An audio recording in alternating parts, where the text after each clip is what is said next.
Hi, everybody. This is Symphonic Elk coming at you with my 13th comic book haul.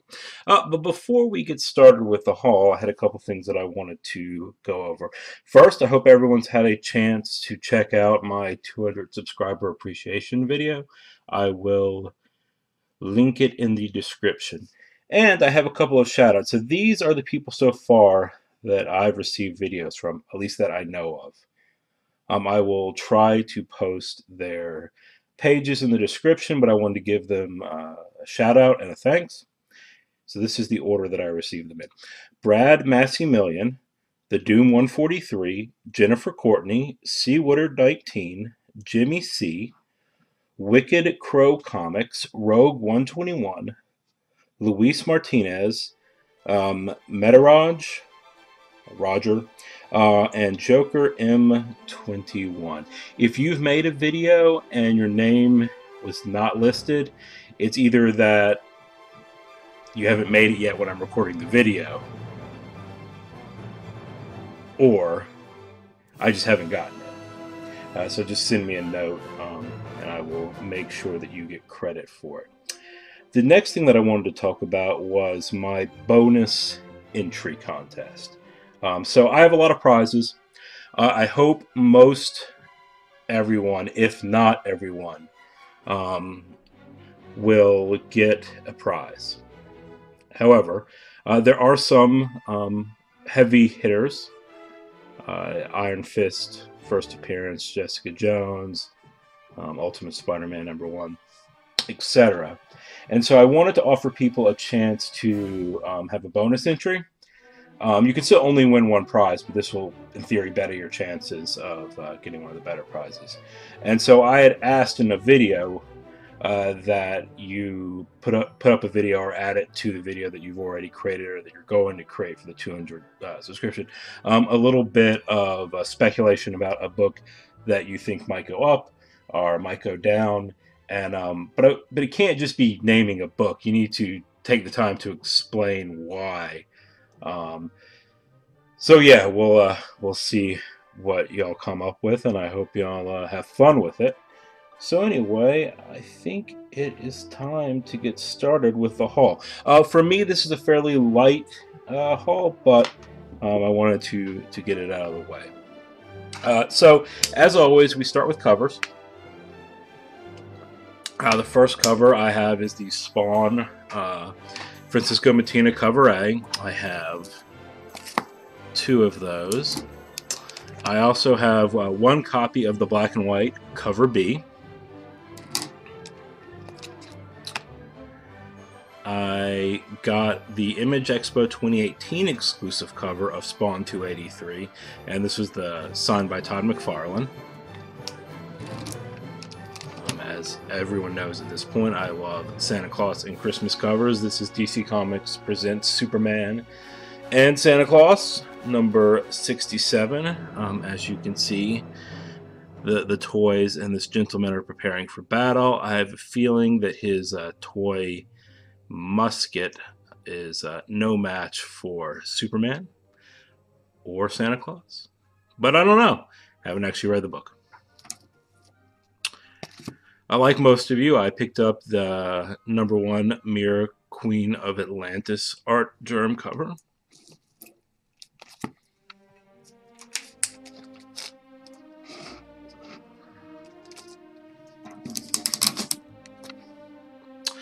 I picked up Emperor Joker #1. Thought it was a really, really cool cover. I picked up Aquaman #42. This is the second appearance of Black Manta. I do have the first appearance. And this is just, I mean, it's one of the best covers, period. It's just amazing. It's interesting, you know, Aquaman doesn't get a lot of love, and there's probably some good reason for that. But some of his early covers are just amazing, and they're so different than what you would see in pretty much anything else because they're almost always underwater. They're really cool. Anyway, moving on. This was a throw-in on one of my eBay purchases. It was very nice of the the eBay seller to send this with me. With it, this is the Iron Fist #1. It is the Hall of Comics exclusive, and it's a Ryan Stegman variant cover, and I believe it is an homage to Marvel Premiere. Number 15, the first appearance of Iron Fist. I did pick up the all-new Wolverine 31 Hulk Smash variant. Obviously, an homage of sorts to Hulk 181. Honestly, I think this is pretty terrible. Hulk's face is fine, but Wolverine looks like he's got like a mouthful of, I don't know, chewing tobacco or something. And then, you know, Wendigo, he looks like a weird cat. Anyway, I hope it ends up being worth something. This is Amazing Spider-Man 325, a Todd McFarlane cover, and just a cool cover if you ask me. Big fan of the Red Skull. I think I've said before, I live in the DC area, so anytime, you know, iconic buildings show up, I'm pretty cool. The American flag, Spider-Man looking a little sad, you know, pretty good stuff. I saw this, I believe, on Beauty Comics channel. This is the John Tyler Christopher negative space variant for Black Panther #1, and I mean, it's pretty awesome. I mean, everything Black Panther's hot right now, for good reason. The movie was phenomenal. The character and a lot of the characters from the Black Panther, you know, universe are getting love that they rightfully deserved before the movie, but just didn't receive for whatever reason. So I'm glad to see that things are really looking up for Black Panther. And in one of my previous hauls, I showed Firestorm, I think 61, has the Test logo variant. And I said I didn't have the other one, and I didn't at the time. I went ahead and picked it up, found it for a good price. So yeah, good stuff. So now moving on to just a little quick run of Super Sons and Super Sons related titles. Yeah, I've been on a kick for Super Sons. Like it. I've been buying Damian and John Kent stuff. So yeah, this is Batman and Robin #1. It's the first appearance of Mr. Toad. This is Superman 10, and it is the, I guess, first team appearance of the Super Sons. Really cool cover. This is Super Sons #6. It's the first appearance of Cracklaw, Atom Master, Chun Yule, and Time Commander, all post-rebirth, and the first appearance of Old Man Robin. This is #7. This is when John joins the Teen Titans. This is #8. It's the first appearance of Hardline, Big Shot, and I'm going to butcher the pronunciation of this name, Yagardis. This is #11. This is the future appearance of Tim Drake. I'd already shown Super Sons #11 in the past, but that was cover A, which is not nearly as cool as cover B, which I just recently got. Alright, now moving on to some key issues. Or key issues light for some of them, because some of them are not all that important. We've got Thanos 15, as everyone knows at this point. That is the issue where the Cosmic Ghost Rider's identity is revealed. This is the second print, much better cover than the first print. Not really sure what the print run on this is, but I suspect that it's lower. So anyway, hopefully there's some value there. This is Thanos 16. This is where the origin of the Cosmic Ghost Rider is delved into. Here we have Baby's first Deadpool book, #1. It's the fourth lowest print Deadpool book. It has an estimated quantity of 17,461 copies. Now we have Deadpool Team Up, guest starring the Watcher, #884. This is the lowest print Deadpool book with an estimated quantity of 15,526 copies. We have Nova 29, the first appearance of Warbringer. We have 344, the first cameo of Cletus Cassidy. I had already owned this book, but I found this in a $3 bin and said I could own another one. Here we have Amazing Spider-Man 301, the classic cover by Todd McFarlane. Pretty cool. We have Peter Parker, the Spectacular Spider-Man 107. That's the first appearance of Sin Eater and the death of Jean DeWolf. We have Star Wars issue 42, the first appearance of Boba Fett and Yoda in the comic universe. Alright. Then we have Prince Namor the Submariner, number 7. So, this book I saw in... I can't remember who showed it. Maybe Big Bear. But in Legends auction this past Saturday. And then I was at my buddy's toy shop looking through some of his back issues. You should check the video out that I made of the toy shop. Pretty awesome place. Not so awesome video, but hey, I was on my iPhone. And I saw the cover, and I didn't bid on the book, but I really liked it. Then I saw it at my buddy's shop and picked it up on the cheap. Here we have the Mighty Thor 165, the first full appearance of him, Adam Warlock. Good spec title right now. The New Mutants number 86, a cameo of Cable. Malibu Sun number 15, the first appearance of Wildcats. And this is where I'm going to stop for a minute and complain. I buy a lot of books online from eBay and from other places, and 9 times out of 10 it's packaged super well. But every once in a while we get things that are either packaged just terribly, and that's obvious, or what I have here. So I just got this in today, and as you can see, there's a huge stress mark right here. And that's because this was what it was packaged in.